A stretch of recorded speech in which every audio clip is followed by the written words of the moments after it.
Hello all, welcome to Rao's and films.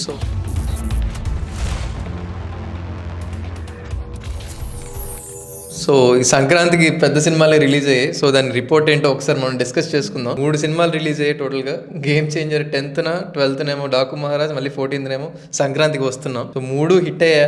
3 hit అని మనం చెప్పలేమండి. బేసిక్గా ఫెస్టివ్ వైబ్స్ వల్ల ఏమవుతుందంటే మనం మాట్లాడుకున్న నవాజుద్దీన్ సిద్దికీ కోట్ లాగా it infuses energy when it mix with festive. అది ఒక ట్రాన్స్ఫర్మేషన్ ఉంటుంది, ఒక సెలబ్రేషన్ అయిపోద్ది. ఎవ్రీ టైం సంక్రాంతి మూవీస్ అంటే క్రేజ్ ఉంటుంది.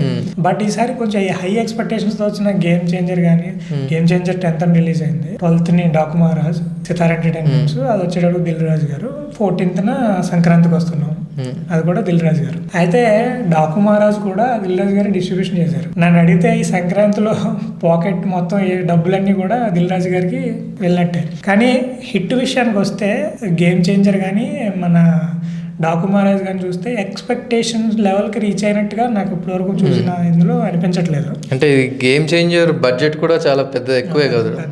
శంకర్ గారి movie, global star Ram Charan అంటే ఎక్స్పెక్టేషన్స్ ఉంటాయి కదా, ఆ ఎక్స్పెక్టేషన్స్ దాని బడ్జెట్ తగ్గట్టు రీచ్ అవ్వలేదని నా ఒపీనియన్. బాలయ్య బాబుది ఆబ్వియస్లీ మనకు వచ్చే ఇదే బాలయ్య మూవీ అంటే ఒక సెలబ్రేషన్ లో ఉంటుంది కాబట్టి. కాకపోతే స్టోరీ లైన్ లో కొంచెం అంత ఏ దమ్ లేకపోవడమో మరి ఇంకోటి ఏంటో తెలియదు కానీ వర్కౌట్ అవ్వలేదు. ఈ పండగకి బాగా సక్సెస్ అయిన మూవీ ఏంటని మీరు నన్ను అడిగితే, కామెడీ ఎంటర్టైనర్ గా వచ్చిన సితార్ ఎంటర్టైన్మెంట్స్ లో వచ్చిన సంక్రాంతికి వస్తుంది.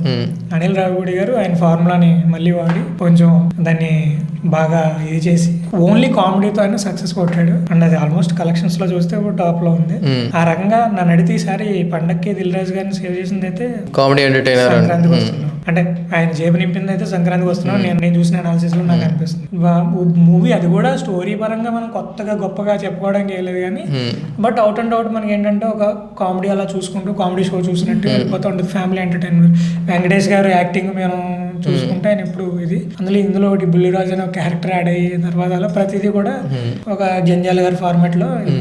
కానీ సంక్రాంతికి ఎప్పుడు మనం చూసుకుంటే, ఇప్పుడు సంక్రాంతికి అన్ని పుష్ప ఇంకొకటి 20 minutes యాడ్ అయ్యి రిలీజ్ అయింది. బట్ దాని గురించి ఇంకా మనం అది ఎప్పుడు ఫ్లోలో వెళ్ళిపోతుంది, యాడ్ అయినా యాడ్ అవ్వకపోయినా. కానీ సంక్రాంతి చూసుకుంటే మనకి ఎప్పుడు మనం ఎక్స్పెక్ట్ చేసేదే ఫ్యామిలీ మార్కెట్ వస్తుంది సంక్రాంతికి, అందరు ఫ్యామిలీలతో వెళ్ళి చూస్తారు సినిమాలు, అందుకే హిట్ అవుతుంది అని చెప్పి.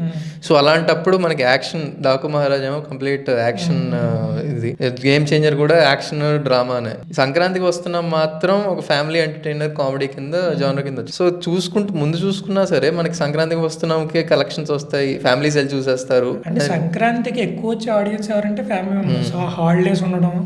ఇంకోటి ఏంటంటే ఆడియన్స్ అందరూ ఆంధ్రాలో ఎలా ఉంటది, హార్వెస్ట్ వచ్చే టైం, ఆ ఫండ్ లేకపోతే కొంచెం ఇది ఉంటది, సెలబ్రేషన్ మూడ్ లో ఉంటారు. ఫ్యామిలీ అందరూ చూడగలిగే మూవీ ఏంటనే వెతుకుతారు. అంటే యాక్షన్ లో ఇవన్నీ పిల్లలకి చూపించకుండా కొంచెం నవ్వుకోవడానికి సరదాగా ఉండడానికి చూస్తారు. ఎప్పుడు ఫ్యామిలీ ఎంటర్టైనర్ అనేది సక్సెస్ఫుల్ ఫార్ములా.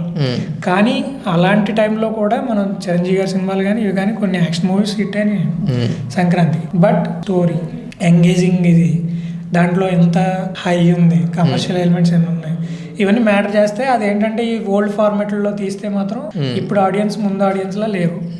ఇది మాత్రం అది సంక్రాంతి అవనివ్వండి ఏదైనా అవనివ్వండి. మీకు బెస్ట్ ఎగ్జాంపుల్ చెప్తా.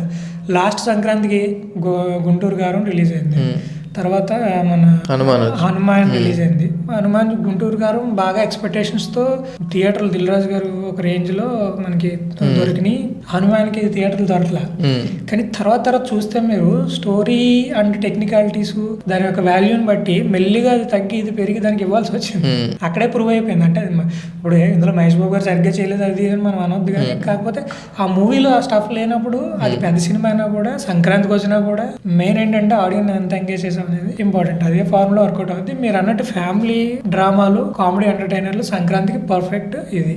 కాకపోతే దాంట్లో కూడా మరీ కామెడీ మీదే ఫోకస్ చేసి స్టోరీ లైన్ పక్కన పెట్టేయకుండా చిన్న చిన్న కాకుండా కొంచెం అది కూడా యాడ్ అయింది అనుకోండి, ఇది నెక్స్ట్ లెవెల్ లో ఉంటుంది. ఆప్షన్ లేక చూస్తున్నాం అనేది వేరు, అరే అద్భుతం చూస్తున్నాం అని చూస్తే. సో అలాంటి చేయొచ్చు. జంధ్యాల గారి సినిమాలు చూస్తే రెండు బ్యాలెన్స్ చేస్తాడు ఆయన. సో ఇది ఓవరాల్ గా నా ఫీలింగ్ ఆ మూడిట్ల మీద. సో సంక్రాంతికి అయితే మనకి సక్సెస్ అయింది మాత్రం సంక్రాంతికి వస్తున్నాం సినిమా మాత్రమే.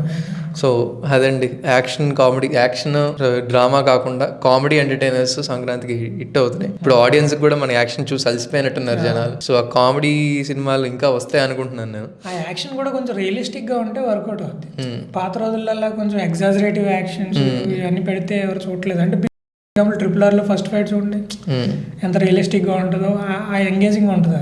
అది ఎంతమందికి గజిబిజిగా ఉన్నా కూడా. సో అలా మనం యాక్షన్ కూడా కొంచెం సో యాక్షన్లో కూడా కొత్తదనం చూసుకుంటున్నారు జనాలు. సో సంక్రాంతి రేస్లో సంక్రాంతికి వస్తున్నాం గెలిచింది, కానీ ఎవరు గెలిచినా దిల్ రాజు గారు గెలిచారు అన్నట్టు చూసుకోవాలి మనం. సో అదండి Sankranti report from Rawson films. For more movie related videos follow Rawson films.